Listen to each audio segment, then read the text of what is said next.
This is TWiT. Google is going to end preferential treatment to AMP pages, which apparently they've been talking about this as being a possibility for the last couple of years. But this particularly comes into play in the top stories carousel that you see at the top of searches. And for the longest time, at least since they launched AMP, which, how long has it been now? Has it been 4 years, 3 years, somewhere around there? Just about, yeah. Yeah, wow, that's crazy. On one hand, it kind of feels like it just happened, but it was 4 years later. Anyways, they've been giving AMP pages 2015. 2015. Wow. 5 years. That's crazy. October 7, 2015.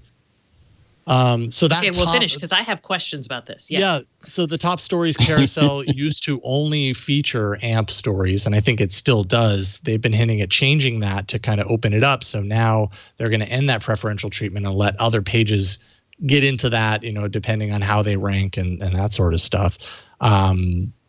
So yeah, I mean that's about as much as I know about it. Like it feels kind of like a reaction to, all the antitrust stuff that's stirring up, or it feels like it could be the reason that they're doing it now, but who knows? But what do you all think?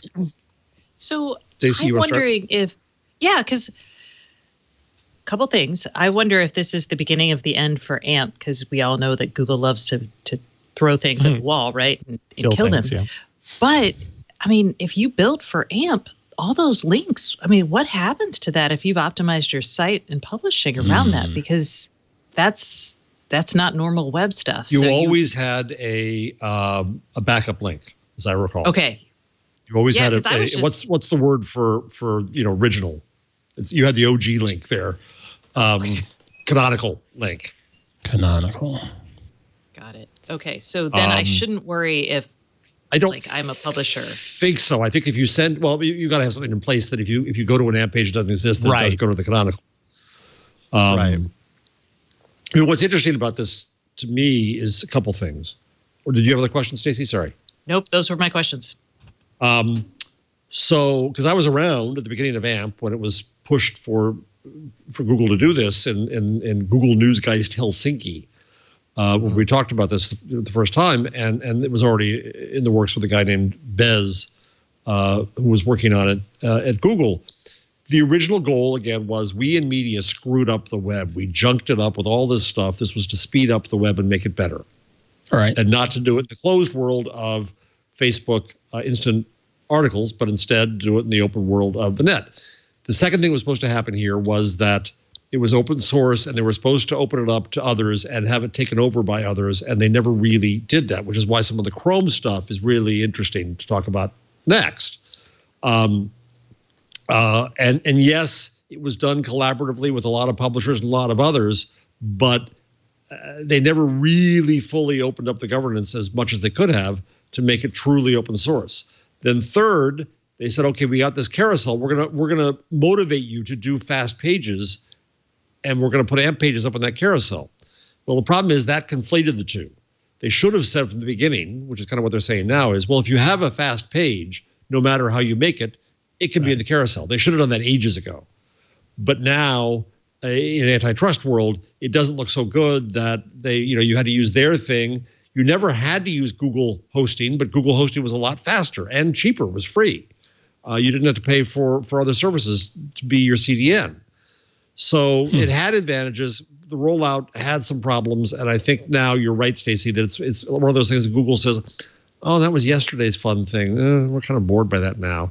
I don't know that they'll kill AMP. They'll act like it's open source, but I don't know what's going to happen to it really. They will throw it to the wolves. It will suffer or survive as the market demands. But that's why, if you don't mind, Jason, Dr. Host. The thing that I think is related here is that Chromium, was it Chromium said they've added now someone to Chromium outside of Google as one of the ruling poobahs of Chromium. Was that on here somewhere? That is on here, and I did not dive very deep on this one. So if you this is where Stacey can probably explain it to us. Well, no. What? Who? I didn't know Chromium had ruling poobahs. Well, as any open source thing, like even has. Oh, okay. So now Google, the Council of Open Source Poobahs, isn't that the formal title? Sure. Here it is. Sure, I old found man it. Sorry. Jeff. What's a poobah? Sure. So now they've added someone else into this group, into this. Oh. So I think they're trying okay. to be real about being open source. That's my point. Yeah. Okay. That makes sense. And then if you wanted to pull like AMP into something like that, this is a chance to get other people on board as opposed to be like FOPEN. It's actually open.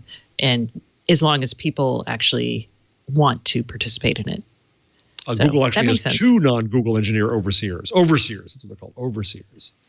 But they have 2 and they have a process where they put them in there. So I think that makes it, do people trust that more as open source if you have other voices other than a company saying it's open source but running it themselves? Right. Y'all didn't like my FOPEN? Come on, y'all. That's great. That was Y'all clever. Like, no. Come on. I'll give you a couple snaps for that. Open. That's good. That's good. Not quite a show Thank title. you. Not quite. Oh, no, I would never. But I really like Council of Open Source Poobahs, so I think that might just have to be the title. Oh, it's Poobahs, not Poombahs. No, Poobahs, isn't it? How do you spell it? Poobahs, yeah, it's Poobahs. I don't know how we spell it. I thought I don't it was even know how to describe a P-U-B-A-S, poobah, but B-A-H-S. I thought it was P-U. Fred Oh, it's the Flintstone Grand was a Poobah. Grand Poobah. Yeah. Oh, it's actually the name of a haughty character in Gilbert and Sullivan's The Mikado. Uh-oh, we're going to scare Dun, dun, Ant. dun. Ant, that's a musical. Watch out. Everything goes back to musicals. The only Grand Poobah I know was part of the brand Nubian hip-hop group back in the 90s. That's it. That's all I know. Ant's being old again. There we go.